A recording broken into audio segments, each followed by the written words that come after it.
현재 비트가 주춤하면서 알트코인이 굉장히 큰 폭으로 뛰고 있는데 저는 알트가 이대로 과거 불장처럼 상승하기보다는 이더리움을 비롯해서 한 번에 큰 조정이 오고 있다는 신호를 포착했습니다. 안녕하세요. 캔들의 신입니다. 먼저 지난 관점 복기를 해보면 11월 26일 오후 7시에 올렸던 영상이 바로 여기 시점이었는데 내용은 이제는 점점 비트코인이 힘이 빠지고 있고 알트코인이 굉장히 많이 올라갈 거다. 그리고 그게 피날레가 될 거다. 라는 말씀을 드렸어요. 그 이후에 알트코인이 좀 많이 올라갔죠. 저는 텔레그램 공개방에서 여기 99.1이었죠.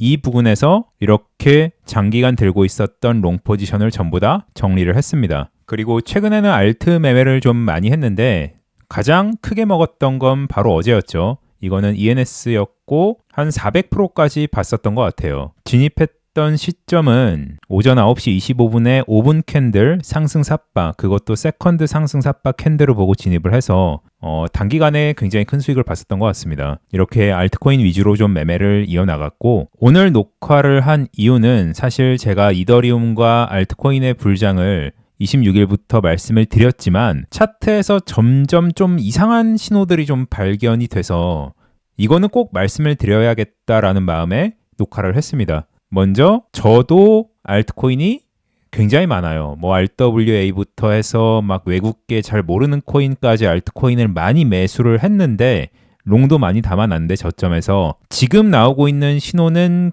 그래도 좀 인지를 해야 되지 않나 하는 마음이 좀 있어요. 그러면 오늘은 아주 중요한 얘기가 될 테니까 본 내용으로 넘어가기 전에 구독과 좋아요 한 번씩 꼭 부탁드리겠습니다. 먼저 비트코인부터 살펴보면 비트코인은 저번 관점과 아직까지 큰 변화가 없어요. 가장 중점적으로 보고 있는 관점은 이렇게 수렴하는 관점을 가장 메인으로 보고 있고 수렴 이후에 한 번의 발산이 있겠지만 이 발산을 끝으로 어느 정도 규모가 큰 조정이 한 번은 올 것이라고 저는 생각을 합니다. 서브 관점도 비슷한데 여기서 어느 정도 이렇게 엔딩을 그리면서 상승할 수는 있지만 뭐 10만 4천 이런 데까지는 갈 수 있지만 마지막 상승 이후에 큰 폭의 또 하락이 있다고 생각을 해요. 그 외에 고점을 못 높이고 하락을 한다는 관점도 존재하지만 아직까지 메인 관점은 수렴, 이후 발산 혹은 고점을 쐐기형으로 높이는 엔딩을 생각하고 있습니다. 그리고 그 과정에서 알트들이 굉장히 큰 상승을 해줄 거라는 게 제 메인 관점이었죠. 자, 그럼 지금 사실 중요한 건 비트보다 이더의 흐름이 더 중요한데 왜냐면 이더가 올라야 사실 확실한 알트장을 우리가 예상할 수 있거든요. 제가 이더리움을 바로 이 지점에서 이제부터 이더랑 알트가 튄다고 말씀을 드려서 굉장히 크게 올라갔어요. 근데 그때 했던 카운팅이 여기 24년 3월 고점부터 WX, YX, Z가 수렴으로 끝나서 이제는 발산을 한다라는 관점을 가지고 있었죠. 자, 근데 중요한 건 지금 이더리움 차트를 보면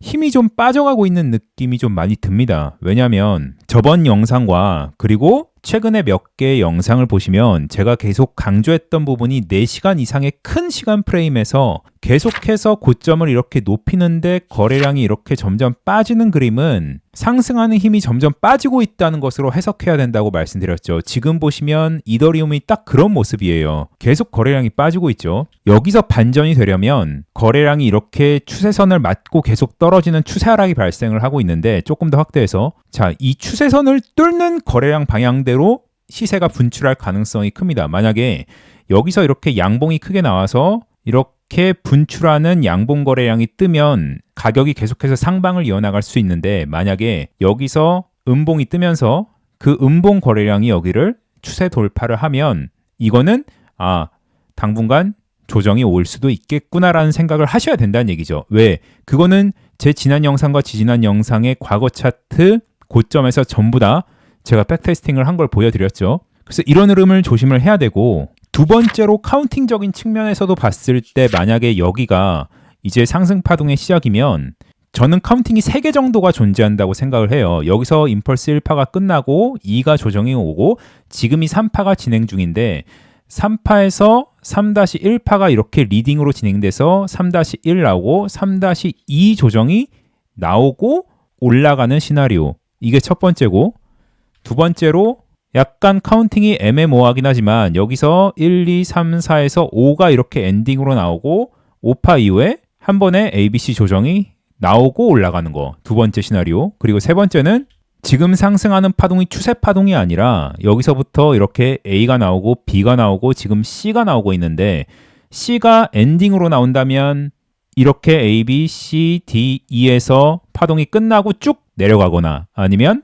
여기서부터가 W, X, Y에서 여기가 그냥 Y파가 ABC로 끝난 거죠. 535 ABC로. 이럴 가능성을 배제할 수가 없겠죠. 그러면 결과적으로 봤을 때 지금 가리키는 시나리오가 이대로 조정 없이 그냥 상승할 만한 힘은 없다고 저는 생각을 하는 거예요. 가더라도 아까 1번, 2번 시나리오처럼 조정을 이렇게 한번 규모 있게 주고 가야 한다고 생각을 하는 거죠. 그리고 세 번째 이유로 보면 지금 보시면 하모닉이 두 개가 잡혔거든요. 여기서부터 시작하는 벳 패턴이 하나가 잡혔고 벳 패턴에서 보시는 것처럼 1을 넘어서 1.13까지는 허용이 되니까 여기까지가 허용이 되겠죠. 여기까지. 그리고 이쪽 고점을 X로 잡는 하모닉도 성립을 하죠. 이렇게 성립을 합니다. 물론 조금 미달이에요. 지금 한 38,000까지는 가야 완성이 되는데 그러면 이런 곳까지 올라가서 거래량이 또 줄어들면서 여러 가지 신호가 중첩이 된다면 그때는 하락에 대한 가능성을 더 열어둬야겠죠. 지금도 물론 그 구간이긴 합니다. 근데 조금 더 올라가서 이 구간을 보는 게 하모닉 패턴상으로는 조금 더 맞죠. 그리고 하모닉 패턴을 볼 때 가장 우리가 중점적으로 봐야 되는 건 패턴의 완성이 아니라 이렇게 D 지점에서 여기 X, A, B, C, D에서 D 지점에서 가격을 올리는데 빠지는 거래량 그리고 더 중요한 건 바로 X와 D 지점 간의 관계죠. 이거는 제가 여러 번 강조를 했었는데 간단히 설명하면 X에서 D로 가기 전에 RSI를 보면 이렇게 고점이 높아지는 히든 다이버가 먼저 발생을 합니다. 그리고 D 지점 이전에서 고점을 높이는데 RSI가 내려가는 일반 다이버전스도 같이 발생을 해요. 이런 상태에서 거래량까지 같이 빠져버리면 이거는 하모닉의 신뢰도가 굉장히 높아지는 패턴이거든요. 그러면 그렇게 봤을 때 이런 근거들을 종합해 봤을 때 파동도 그렇고 하모닉도 그렇고 점점 빠지는 거래량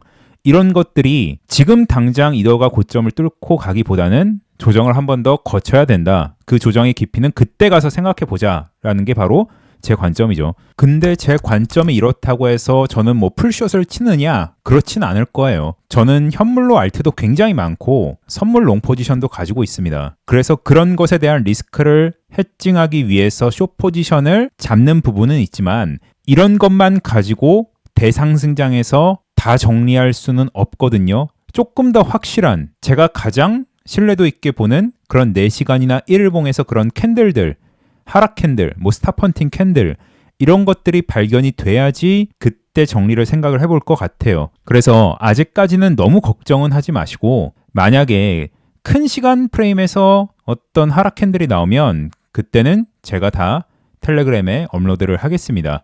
그러면 텔레그램 주소는 영상 더보기와 고정 댓글에 남겨놓겠습니다. 그러면 오늘도 시청해 주셔서 너무 감사드립니다.